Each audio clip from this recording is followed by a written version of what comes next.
Friends, welcome back. तो friends, अभी का न्यूज है कश्मीर में हो रही टारगेट किलिंग के खिलाफ एक्शन में सरकार। Very good.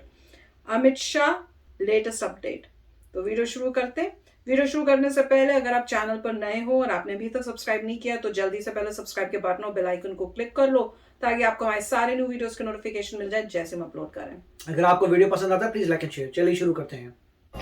कश्मीर में हो रही टारगेट किलिंग पर एक्शन की खबर के साथ करेंगे शुरुआत। जम्मू कश्मीर में टारगेट किलिंग के बाद जहां पर माहौल बेहद तनावपूर्ण है तो वही सरकार ने आतंकियों पर कार्रवाई के लिए अपनी पूरी ताकत को लगा दिया है। जम्मू कश्मीर में सभी सुरक्षा एजेंसी के बड़े अधिकारी कैंप कर रहे हैं और खुद सेनाध्यक्ष जनरल नरवणे भी जम्मू कश्मीर पहुंच गए हैं। सभी सुरक्षा एजेंसियां हर खुफिया इनपुट पर काम कर रही हैं। 23 अक्टूबर को गृह मंत्री अमित शाह भी जम्मू कश्मीर में रहेंगे और वहां के सुरक्षा हालात की समीक्षा की जाएगी। फिलहाल ये 4 तस्वीरें आपके सामने। कश्मीर में टारगेट किलिंग के पीछे आईएसआई का तो है ही, साथ ही साथ वो इस्तेमाल कर रही है इस्लामिक स्टेट खुरासान का। तो वही आतंकवादी संगठन जिसने काबुल में एयरपोर्ट पर हुए धमाकों को अंजाम दिया था। देखिए इस रिपोर्ट को।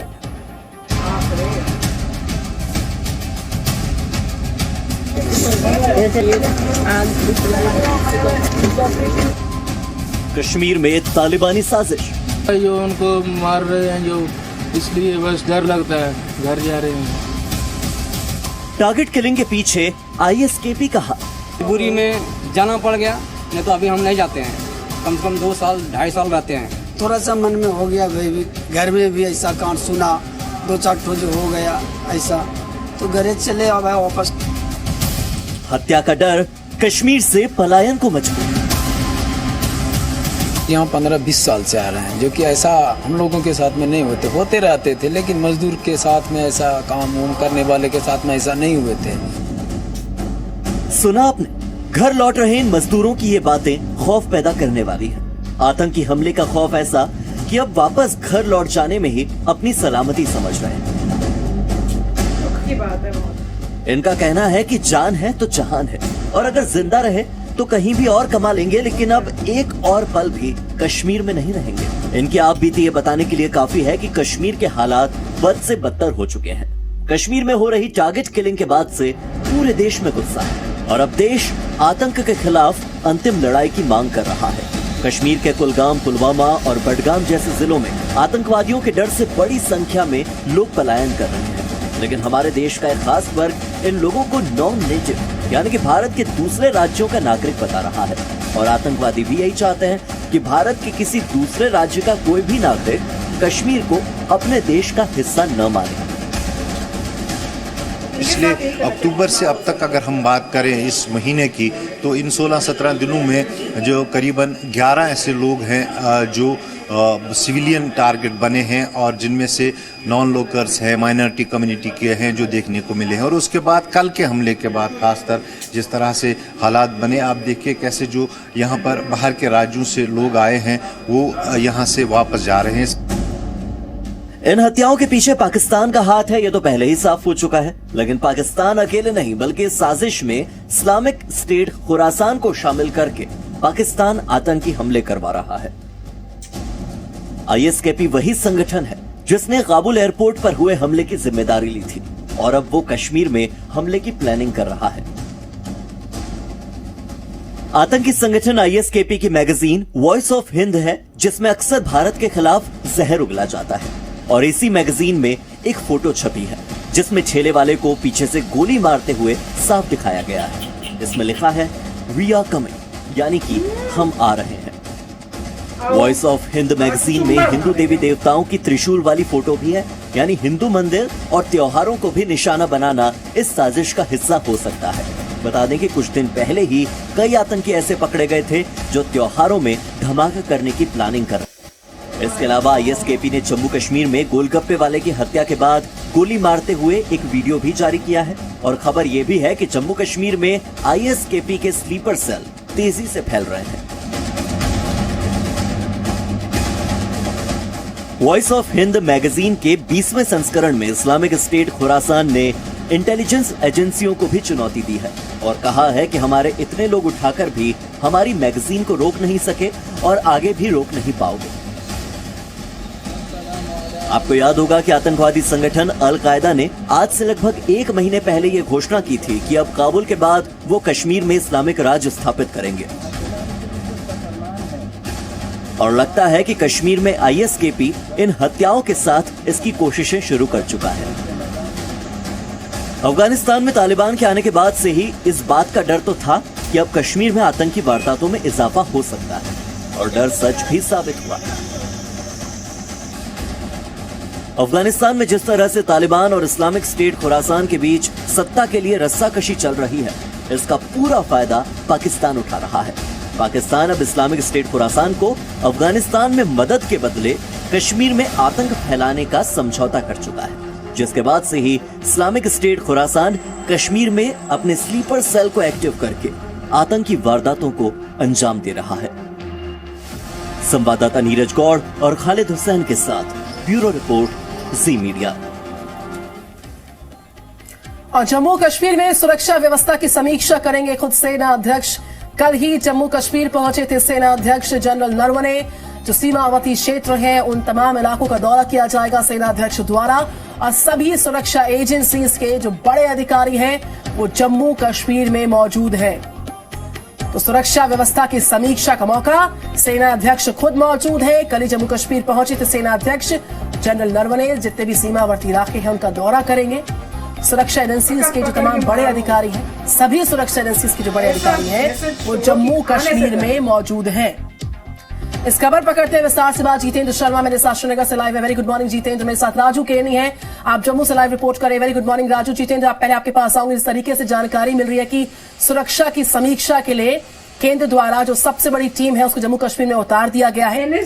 हर हालात पर नजर है, और जो काउंटर टेरर ऑपरेशंस है उसकी भी जानकारी कि उसको और तेजी के साथ आगे बढ़ाने पर भी निष्कर्ष तक सरकार पहुंच सकती है। फिलहाल मौजूदा हालात क्या है वो बताएं, और साथ ही साथ सेना अध्यक्ष तमाम सीमावर्ती इलाकों का दौरा करेंगे, जायजा लेंगे सुरक्षा के इंतजामातों का। जितेंद्र,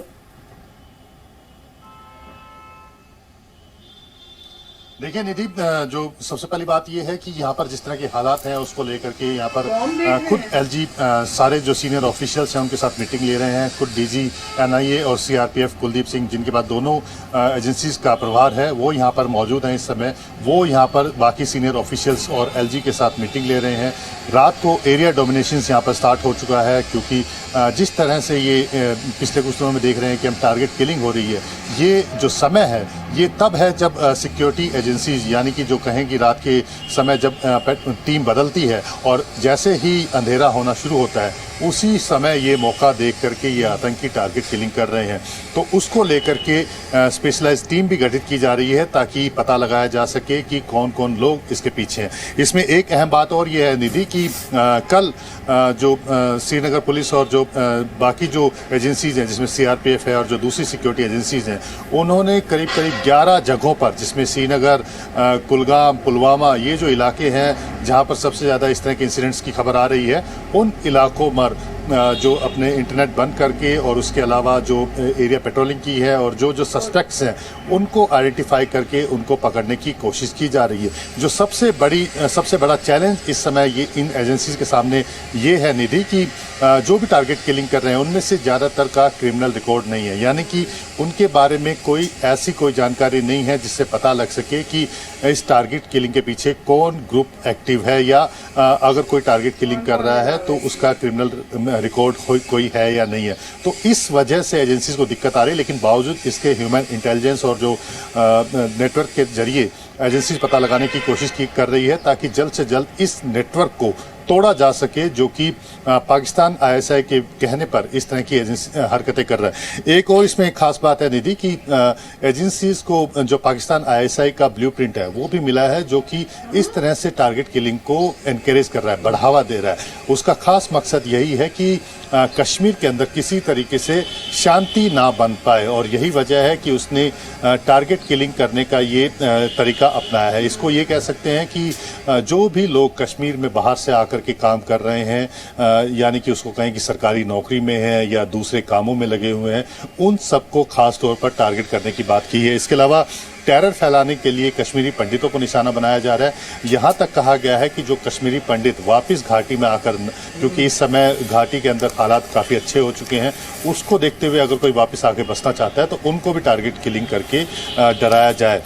जो सरकारी कर्मचारी हैं, जो कश्मीर के रहने वाले नहीं हैं लेकिन बाहर से आकर के जम्मू कश्मीर सरकार में काम करते हैं, सरकारी नौकरी पर है या दूसरे का नौकरियां कर रहे हैं, उनको बिल्कुल जितेंद्र, मैं लौटूंगी। राजू किरनी जम्मू से हमारे साथ है। तो फ्रेंड्स, न्यूज सुन के बड़ा गुस्सा आ रहा था और अच्छा किया, एक्शन उन्होंने देख लो बहुत फास्ट लिया है और सारे जो इम्पोर्टेंट लोग हैं इस एरिया के, इस डिपार्टमेंट में, अमित जी जो चीफ हैं, वो सब वहां पहुंच गए, जिससे दिख रहा है कि वो क्विक और फास्ट एक्शन है। उनको पता है ये क्रूशियल है और वो ये सब चीजें टॉलरेट नहीं करेंगे। तो मुझे वो बहुत अच्छा लगा स्टेप कि खुद पर्सनली आए हैं वहां पे टू मेक श्योर कि ये चीजें जो है सेटल हो, इन सबको पकड़ा जाए और मारा जाए। पकड़ना भी नहीं है, सीधा मारो, मैं तो ये कह रही हूं। और ऐसा मैसेज सेंड करो जो इनको भेज रहे हैं कि उन्हें पता चले कि अगर यहां आए और पकड़े गए तो ऐसी दुर्दशा होगी तुम्हारी कि तुम सोच भी नहीं सकोगे, तुम कांपोगे। ऐसा होना चाहिए इनके साथ। जैसे ये बड़ा प्लान बना के उनको तकलीफ हुई कि कश्मीर में प्रोग्रेस होएगी, इनके सारे जो मंसूबे थे वो अब ठीक नहीं होंगे, वो हो गए पानी पानी, तो अब ये कर रहे हैं। तो इनको ऐसा सबक सिखाना चाहिए कि वापस यहाँ का सोचे भी नहीं। मैं तो ये कह रही हूँ, मुझे तब गुस्सा आ रहा है। राइट, अब पॉइंट ये है कि वही हो रहा है जिसका पहले भी था कि जैसे तालिबान आया है, तालिबान कहता है तो मैं तो कुछ नहीं कर रहा, जो खुरासान वाले हैं वो कर रहे हैं, राइट, आईसिस के कर रहा है, तो वो ये बोल रहे हैं। अब आईसिस के यहाँ पे ऑपरेशन कर रहा है, तो मेरे ख्याल से पहले तो इंडिया को, अब तो गवर्नमेंट अलग हो चुकी है, यूनियन टेरिटरी बन चुके हैं, तो सेंटर का डायरेक्ट कंट्रोल है, तो इससे फ़ायदा होगा। अब इंडिया वो पुराना वाला इंडिया नहीं है, तो ये बिल्कुल फाइंड करेंगे लोगों के, उनको डिस्ट्रॉय करेंगे, सोर्स तक जाएंगे और उसके ऊपर जो भी ऑपरेशन होगा, चाहे वो सोर्स कहीं पर भी हो, सोर्स अगर नेबरिंग कंट्री में है, पाकिस्तान में है, अफगानिस्तान में है, कहीं पर भी दुनिया में हो, मेरे ख्याल से ऑपरेशन होगा उनके सोर्स को उड़ाने का, जो लोग ये प्रॉब्लम्स क्रिएट कर रहे हैं। तो पता लगा तभी आया था कि एनएसजी भी आ चुकी है। मेरे ख्याल से इस बार रिजल्ट बहुत ही डिफरेंट आने वाला है और बहुत क्योंकि अब जो है ये वो वाली गवर्नमेंट तो है नहीं, अब इसमें यही होगा जो तुम्हें ऑपरेशन करना है करो, जो जिसकी हेल्प चाहिए लो, तुम मामला सॉल्व करो, उनको ऐसा खदेड़ो कि उनको पता चले कि अब ये वो इंडिया नहीं रहा। ये जो छोटे मोटे देश हैं, गरीब देश हैं, ये अब कंपीट नहीं कर सकते इंडिया के साथ। एक समय था इंडिया वैसा, इंडिया अब अमीर हो चुका है, इंडिया का जीडीपी बहुत ऊंचा हो चुका है, ये जो इतना पावरफुल इंडिया है उससे अगर टक्कर कोई लेता है तो उसे मुंह की खानी पड़ेगी, उसे पता लगेगा अब कोई देश नहीं है इनमें से छोटा मोटा मिडीवल वर्ल्ड वाले जो इंडिया से कम्पीट कर सके। उनको मैसेज आएगा, उनको पता लगेगा हमारे सोल्जर्स जो ट्रेंड मिलिट्री है वो कैसे ऑपरेट करती है वर्सेस ये इस टाइप के लोग जिनके पास कोई एयरफोर्स नहीं है, कुछ नहीं है लाइफ में।